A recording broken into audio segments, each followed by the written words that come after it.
I'm Bob and I like to make stuff. Today I'm going to make an overly complicated multicolor crayon.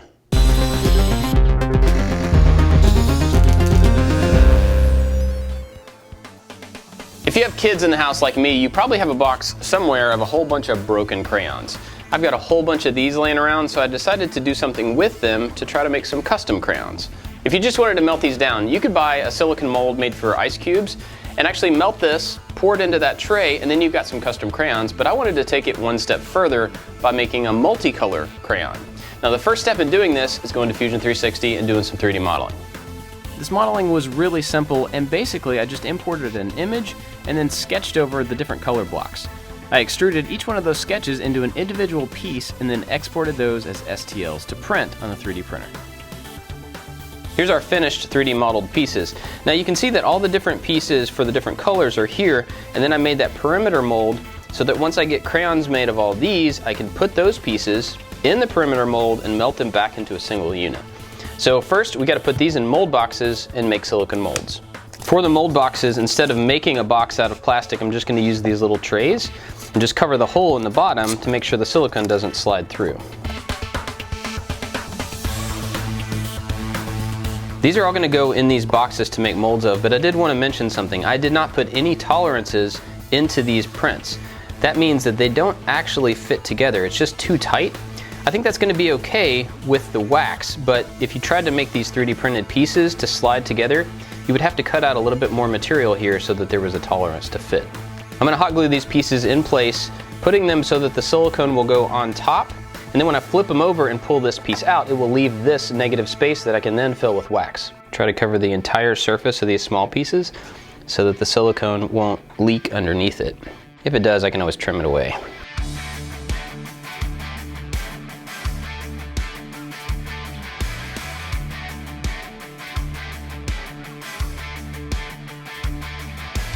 For the silicone mold, I'm going to be using Moldstar 20T.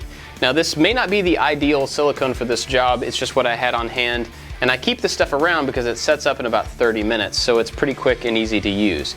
If you're going to be working with high temperature items like metal or even hot wax, make sure that you get the right silicone for that type of job. Another cool thing about this type of silicone is that it's a 1-to-1 mixture by weight or volume, so you don't really have to worry about how to mix it. Just dump both of these containers into your bucket.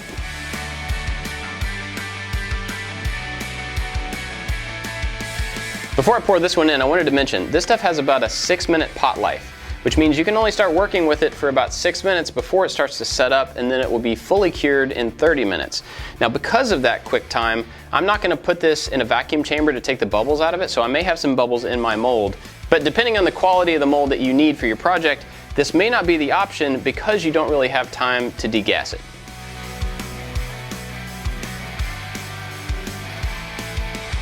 I always mention this when mixing things, but when you're mixing, be sure to scrape the sides of the container that you've got your two parts in. But once you start pouring, don't scrape the side then, because at that point, anything that's not mixed together will be dumped into your final product, and it's unmixed, and you don't really want that.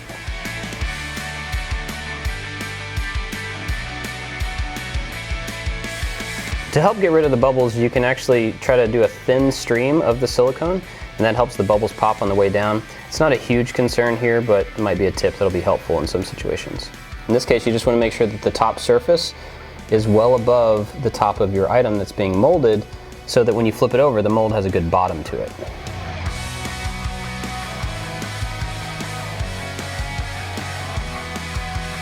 I figured since we haven't hit that 6-minute mark yet, I'm going to go ahead and try to pull some of the bubbles out of it in the vacuum chamber. There's definitely still bubbles in there, so I'm not sure that that was really worthwhile at this point, because the other one that I didn't put in the chamber actually looks better than this one did, but oh well.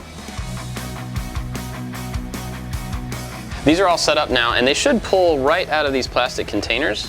The only thing that's actually holding them in place is the hot glue on the bottom. So these came out pretty easily, and then you can just pop out the 3D printed piece from the mold. These come out pretty easily, but if you wanted to, you could also spray the initial items with some mold release, and that would make them pop out even better. Where this one was glued down, the silicone kind of went underneath it, so it's connected over the top of these pieces, and I don't want that, so I'm trying to peel it back before I try to take the original item out, just so I don't rip the silicone.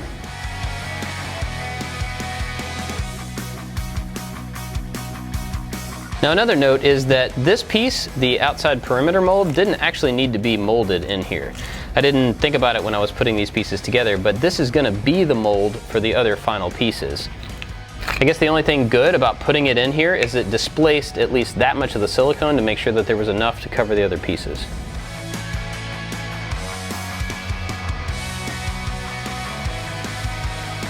So this is going to be the black. These are both white in there, and then these are all the green pieces. I went through the big box and pulled out a bunch of broken crayons in black, white, and green. So now I'm going to melt these down, and first I got to take off all the paper. I peeled a lot more crayons than I think we're actually going to need. We're going to do them in very small batches. And instead of putting it in a pan and putting it on the stove to melt them, we're going to do it in this small metal container. I'm also setting this on a piece of steel so that I don't catch my table on fire. Basically, we're just going to break these up into as small pieces as we can, drop in this container, and then heat it up.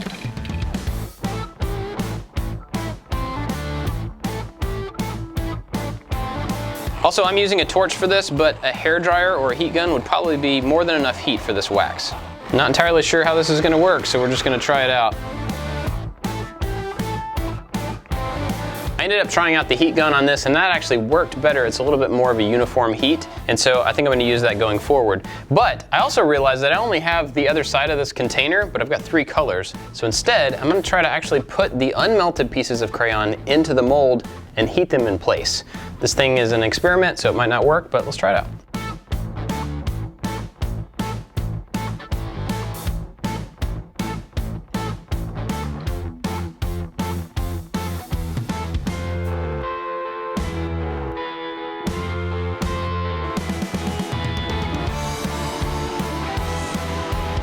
So that did kind of work, putting the crayon pieces in the actual mold, but it's not ideal. It was messier than I would like it to be, and it actually took a lot longer than doing it the other way. So for the green, we're going to go back to the metal container and break these up and just melt them in place and then pour them in those little holes.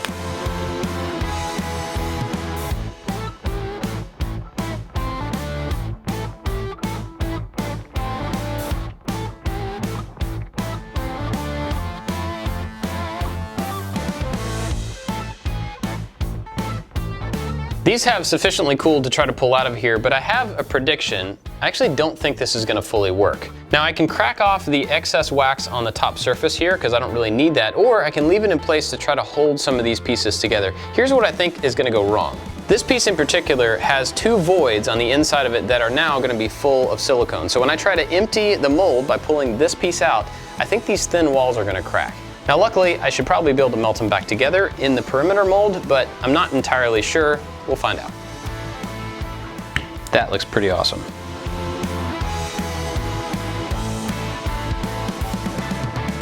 These big bulky pieces I think are gonna, oh, that one needs to be filled in again, but we can do that again. The big bulky pieces I think are gonna work out pretty well. This one broke in half because it crossed too much area, and actually it's still a little hot. Probably need to do the white ones again.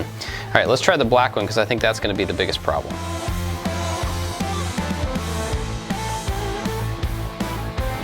This time I'm going to try to melt the white in a metal container like I did for the other 2 colors because I think that actually worked out a lot better. And also I'm going to spray some mold release on the inside of the mold. I don't know that that's necessary, but it certainly won't hurt.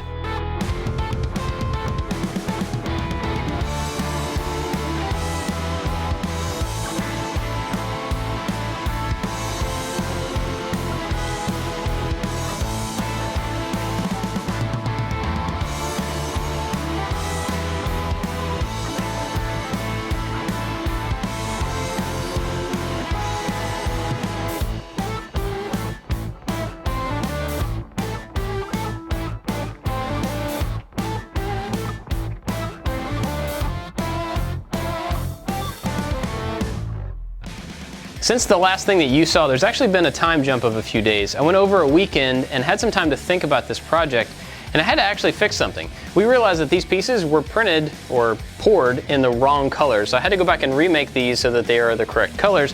But also, I got to thinking more about the perimeter mold. Originally, I had this piece, and I was going to set all the pieces inside this, heat them to lock them together. But then I realized that with all of the black crayon cracking, I wasn't really going to be able to do that.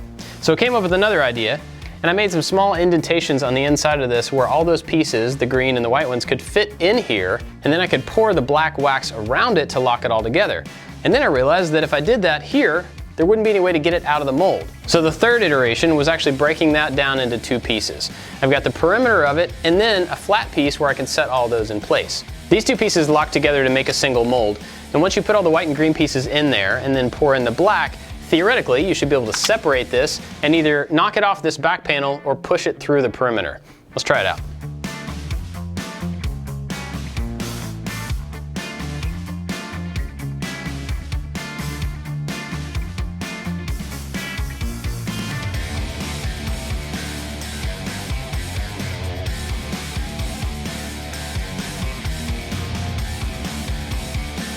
This video is sponsored by Casper. And if you've been around this channel for a while, you know that Casper has been sponsoring videos for a really long time because I love Casper mattresses. Our entire family has them, and recently Josh got one for his family as well. These things are really cool because they show up in a cardboard box and the mattress is squished into a bag inside that box. Once you open up the bag, it just inflates into a full-size, extremely comfortable mattress. So once you get the mattress, one of the best things about it is that you can sleep on it in your bed, in your house, for 100 nights. If you don't like it for any reason, they'll come get it and take it away and give you your money back, no questions asked. If you want to check out the different models that they have, the Casper, the Essential, and the Wave, go to casper.com/ILTMS. And if you check out, use the code ILTMS to get $50 off select mattress purchases. They're seriously comfortable mattresses. I totally vouch for them. Go check them out.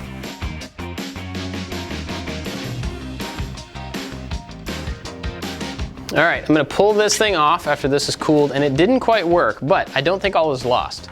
Luckily, everything is in place, and on the back side, they are all connected by the black wax. So I'm gonna try to shave off this outside face and try to get that flat, pop it out of the mold, and then hit it with heat to melt all these pieces together on the front. This thing may end up being a failure, but let's try it out.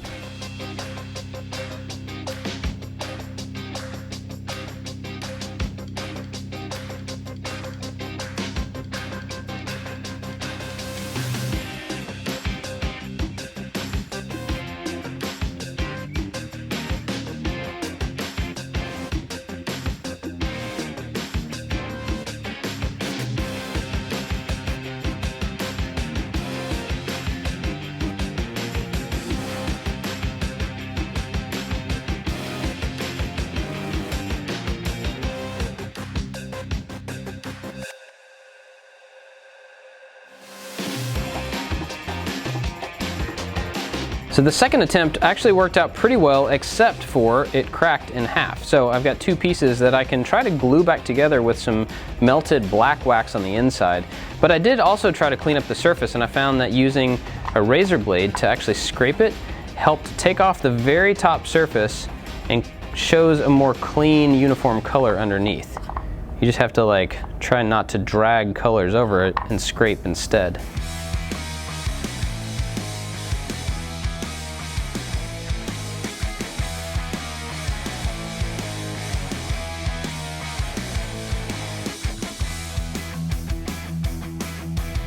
Even though I got those kind of glued together, you can still really see the separation in between those two pieces. I do have one passable crayon, but I really want to make this one work. So we put it back in the mold.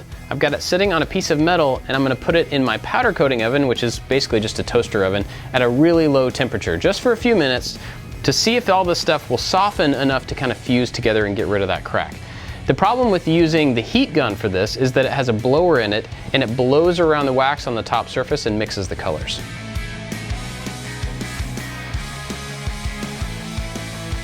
I got that one out of the oven, and it worked a little bit better. It did actually turn it into one piece again, which is good, but it didn't really melt the pieces together, so there's still a crack running down through the middle of it. I still think the first one that we did actually turned out a lot better. Now this one's not perfect either. You can still see some small cracks, but it definitely is more of one piece, and I'm a lot more happy with how this one turned out. Now, was this thing completely unnecessary and more complicated than it needed to be? Absolutely. But sometimes you gotta do stuff like that to be able to learn new techniques and just experiment a little bit.